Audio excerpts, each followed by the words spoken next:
శ్రీమాత్రే నమః. శ్రీ గురుభ్యో నమః. శ్రీ లక్ష్మీనారాయణాభ్యాం నమః. ఈ వరలక్ష్మి వ్రతం అనేది అసలు చారుమతీదేవికి శ్రీమన్ మహాలక్ష్మి చెప్పినటువంటి విధానంలో ఈనాడు మనం బయట ప్రచారం జరుగుతున్నటువంటి అత్యధికమైన లేనిపోని ఆడంబరాల్ని ఆ తల్లి అసలు ఏవీ చెప్పలేదు. నిరాడంబరమైన పూజనే స్వీకరిస్తానని చెప్పారు సాక్షాత్ మహాలక్ష్మి.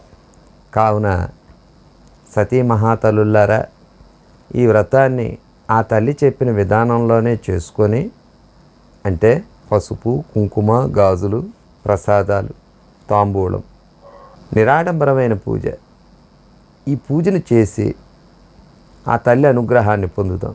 అంతకు తప్పించి ఇప్పుడు జరుగుతున్నటువంటి అనేక రకాలైనటువంటి ప్రచారాలు, ఇవి పెట్టచ్చు, అవి పెట్టకూడదు, ఇంత చెయ్యాలి, అంత చెయ్యాలి, లేదా బంగారపు కొట్లకు వెళ్ళి అధికమైన ధరలతో కూడుకున్నటువంటి వస్తువులను తీసుకొచ్చి సతీపతుల మధ్య వైరం వచ్చి, అసలు చారుమతీదేవిని అనుగ్రహం చేసిందే మహాలక్ష్మి. సతీ పతికి చేసేటటువంటి సేవని చూసే కదా. కనుక బంగారు తల్లులారా, ఈ పూజా కల్పాలను దృష్టిలో ఉంచుకొని లేనిపోని అపోహలకు వెళ్ళి లేనిపోని ఆర్భాటాల ప్రచారాలను విని దయచేసి బంగారపు కొట్లకు వెళ్ళో, వెండి కొట్లకు వెళ్ళో, మన స్థితిని మించినటువంటి ఖర్చులతో కూడుకున్న వస్తు సముదాయాన్ని తీసుకొచ్చి తద్వారా మీ సతీపతుల మధ్య వివాదాలు పెంచుకొని సంతానాన్ని ఇబ్బంది పెట్టిన ఆ వ్రతాన్ని ఈ తల్లి స్వీకరించదు, అనుగ్రహించదు. అసలు ఈ వ్రత విధానంలో ఈ కాసులు గట్రా అసలు ఏవీ లేవమ్మా. ఇవన్నీ ఈ మధ్య జరుగుతున్నటువంటి కల్పనలు. అసలు వ్రత విధానంలో అమ్మాయి ఏమని చెప్పింది?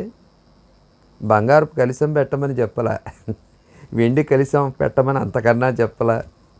మనకు దొరికినటువంటివి చాలామంది మన పూర్వీకులు గమనించండి, ఇళ్లల్లో వాడేటటువంటి మరచెంబు పైన మూత తీసే మరచెంబునే కలశం కింద పెట్టేవాళ్ళు.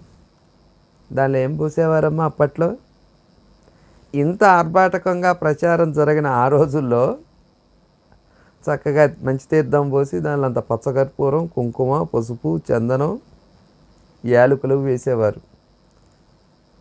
ఒక చిన్న రాగి కాణి వేసేవారు, ఒక పసుపు కొమ్ము వేసేవారు, ఆ పైన 5 తమలపాకులు పెట్టేవారు, లేదా ప్రతి ఇంట్లో పచ్చని చెట్లు ఉండేవి.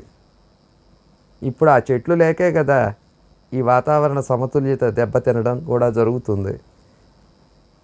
5 మామిడాకులు పెట్టి ఆ మధ్యలో ఒక కొబ్బరికాయ పెట్టేవారు, అంత పసుపు రాసి అంత కుంకుమ పెట్టి దాని మీద 2 పూలు, 2 చామంతి పూలు, మాసానికి తగ్గ పుష్పాలు సమర్పణ చేసేవారు. మాసానికి అనుగుణంగా పూజ చేయమన్నది కానీ లేనిపోయిన ఆర్భాటకాలకి పూజ చేయమని ఆ తల్లి ఎప్పుడూ చెప్పలేదు. అంతేగాని ఏదో శ్రావణ మాసం వచ్చేసిందనో, కాసు కొనుక్కొని వచ్చి పెట్టుకోవాలనో, సంవత్సరానికి ఒకసారి ఈ సంవత్సరం నేను 2 గ్రాములు కాసు కొనుక్కుంటే వచ్చే సంవత్సరం 10 గ్రాములు కాసు కొనుక్కోవాలని సతీపతులు వైరం పొందమని ఆ తల్లి చెప్పల. సతీపతులు సమిత్రంగా ఉంటేనే నా అనుగ్రహం అవుతుందని చెప్పారమ్మ. కనుక ఈ విషయాన్ని దృష్టిలో పెట్టుకోవాల్సింది. కనుక తల్లులారా, శ్రావణ మాసం వచ్చేసింది, కాసు కొనుక్కోవాలి. అక్షయ తృతీయ వచ్చేసింది, చిన్నవెత్తు బంగారం కొనుక్కోవాలి.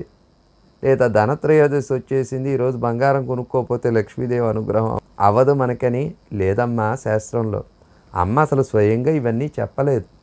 కాసులు కొనుక్కోవాలి, చిన్నమెత్తు బంగారం కొనుక్కోవాలని అమ్మ ఏమి చెప్పలే. మనం ఉన్న వాతావరణాన్ని శుచి శుభ్రతగా ఉంచి, గృహమే కదా స్వర్గసీమ, గృహలక్ష్మి గృహే గృహే అని కదా చెప్తుంది శాస్త్రం. అటువంటి గృహలక్ష్ములాగా విలసిల్లే మీరందరూ కూడాను పచ్చదనంతో శోభస్కరంగా ముత్తైదు కళలతో సువాసినికి సంబంధించినటువంటి వస్తువుల్ని ధరించి, అంటే ఏంటమ్మా, పసుపు, కుంకుమ, గాజులు, మెట్టెలు, పుస్తులే కదా సువాసనకి కావాల్సింది. అనుగ్రహం కావాలి అమ్మది అని అంటే మనకన్నా ముందు మన పూర్వీకురాలు సతీ మహాతల్లి చారుమతీదేవి చేసినటువంటి భర్త శుశ్రూష, భర్త అనుగ్రహంతో లక్ష్మీ అనుగ్రహాన్ని పొంది కదా ఈ వ్రతాన్ని చేసింది. అటువంటి ఆ తల్లి బాటలో మనమందరము నడిచి ఈ వ్రతాన్ని చేసుకొని మనం తరించి మన తరాల్ని తరింపజేసి శ్రీమన్మహాలక్ష్మి అనుగ్రహాన్ని పొందుదుముగాక.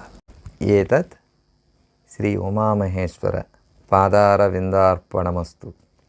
సర్వే జనా సుఖినో భవంతు. సమస్త సన్మంగళాని భవంతు.